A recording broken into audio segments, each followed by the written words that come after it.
I first met Matti in 1972 when he was conducting the Zamir Choral, and I was a singer. And that was the very long ago beginning of a very long story.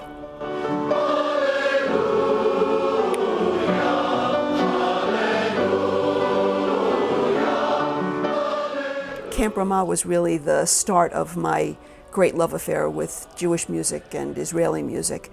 And I have to admit, a crush on the music teacher in camp who was singing in Zamir at the time. So that was my double introduction to Jewish music and to the Zamir Choral. As a matter of fact, I decided to go to college in New York because I wanted to sing in Zamir. So I guess meeting Matti was inevitable.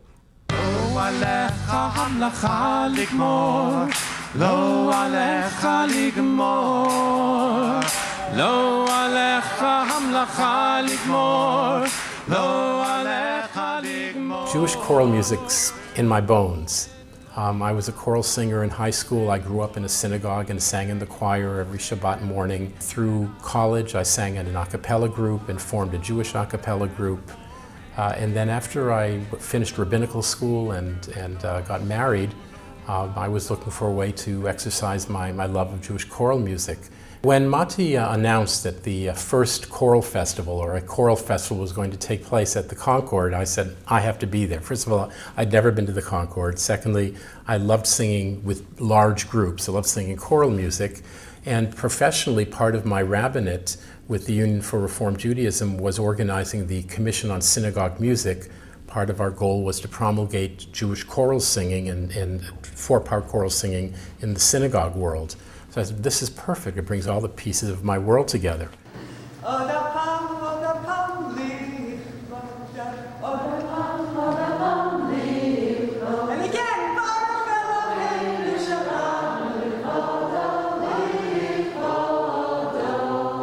The first festival was exciting. It was very different from the festivals that have come since because everybody didn't know everybody. There was an electricity in the air. We sort of felt like we were creating something really new, something that didn't exist anywhere else before. You like it? Would you like to try other kinds of repeats though, and not be nailed into just that one particular invitation? I'm by instinct an organizer. I cannot stand seeing things that don't function as well as they can. And I was inspired by the sound. I was inspired by Matti's vision. And less than inspired by the lack of clarity about what was happening next, about the schedule for the next day, about minute arrangements, the rooms being set up properly. So I said to Matti, I'll take care of some of those. And I started sitting in meetings, and I became prime organizer of the festival, not by design, but by default. I happened to be there, and I happened to like doing those kind of things.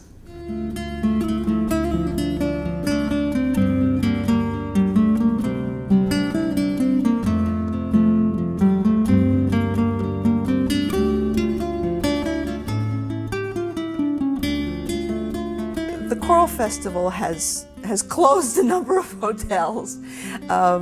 We were the last festival, I think, that was at the Concord before it went on to another life.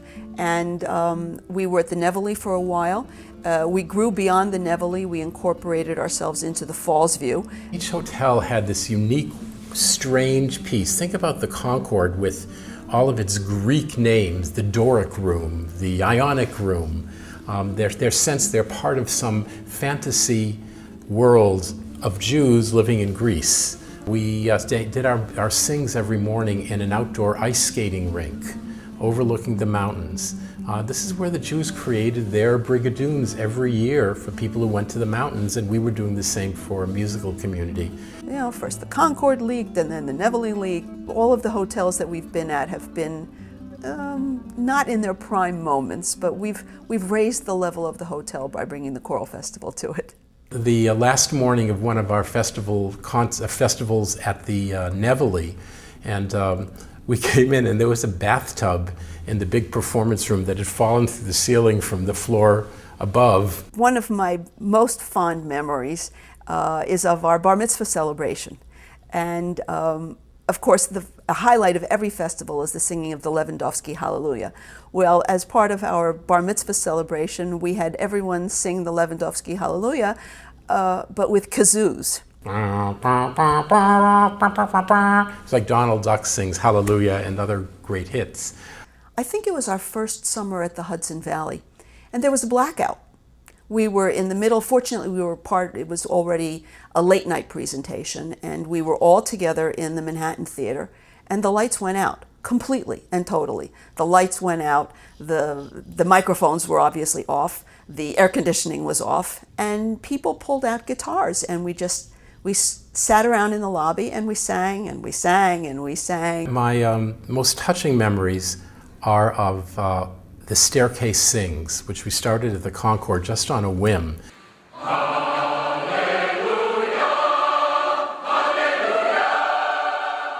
Because there was this wonderful staircase and balcony around the main lobby. And we decided that instead of having everyone to sing in rows, we'd have people stand in the lobby and wake up all the elderly Jews who were wandering through the Concord lobby. And our last night we would sing the Lewandowski Hallelujah, full voice in a public space. There was great earnestness and a great sense of people that, wow, we really have created this extraordinarily special moment that doesn't happen anywhere else. It's like a flash mob singing Jewish choral music. You can dream about it, but it never happens. But at the Choral Festival, it happens. Shalom Rav, Al Yisrael Amcha, Tasim Leolam. Shalom Rav, Al Yisrael Amcha, Tasim Leolam. The festival has been one of the greatest joys of my personal life and professional life. Together, Mati and Marsha and I create a little taste of the Olam Haba, of the Yom Shekalo Shabbat, the world as we really want it to be, which is a musical world, which is a spiritual world. That memory we have of the best days of our youth that can be recreated whether you're 40 or 50 or 60 or 70, and we succeed in doing it. Beyond the satisfaction I get from pulling off a successful festival, the festival has really enriched me as well. I'm a different person than I expected to be, and a lot of that is because of Mati Lazar. I have learned more about music than I even knew existed, let alone than I thought it was possible for me to learn. If I'm any kind of a conductor, it's because I've had the privilege of singing with him for 40 years. I've given more of my life to Jewish choral music than I expected that I would, but I've never regretted a minute of it. And working with Mati has been the key that has opened up so many doors for me. I would not be the same person if it weren't for him. Marsha and Mati work harder than any two individuals should ever work. But they do it because they so deeply believe in what we're doing. For them, it is life. Music is life. We're creating Judaism. We're creating God's world. For me, it's rather inspiring. And there are very few things that we do in our lives where we can say we're part of creating that fantasy community that we all wish for ourselves and for others. And I think we've done that for 25 years.